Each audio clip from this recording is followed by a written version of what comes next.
Hello YouTube, welcome to a new SYNTH video.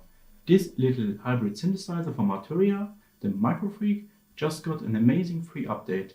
The new update brings a vocoder to it, so a vocoder oscillator. With this you can transform your MicroFreak in a lovely sounding vocoder synthesizer.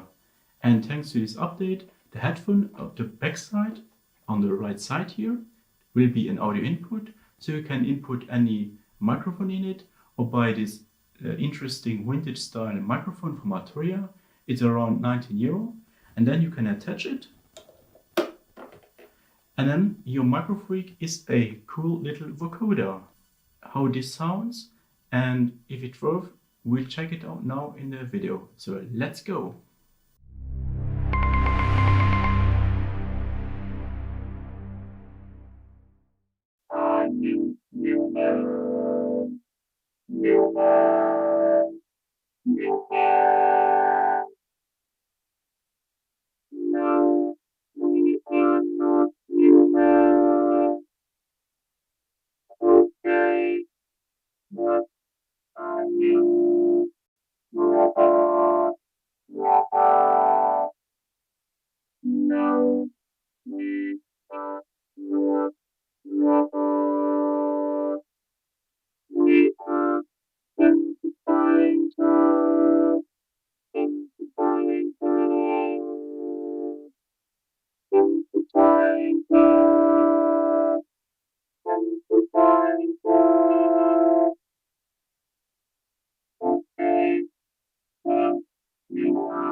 I hope you got a good sound overview of the new MicroFreak Vocoder. In my opinion, it sounds nice. It's of course not the best vocoder out there, but hey, you got here a free vocoder for your studio. You can use it as vocoder or also as or hybrid synthesizer, but so you have a vocoder in your studio and you don't need to buy another one. So it's nice sounding, not the best one on the market, but it's cool. So, please forget my performance. I'm not a singer and I'm horrible in singing, so sorry for that. Maybe you are better inside in this thing and you're creating maybe a better demo. But let me know in the comments below, what do you think about the MicroFreak Vocoder? Is it something for you? And big thanks for watching and hope to see you again in one of the next 10 videos without singing. Big thanks, bye.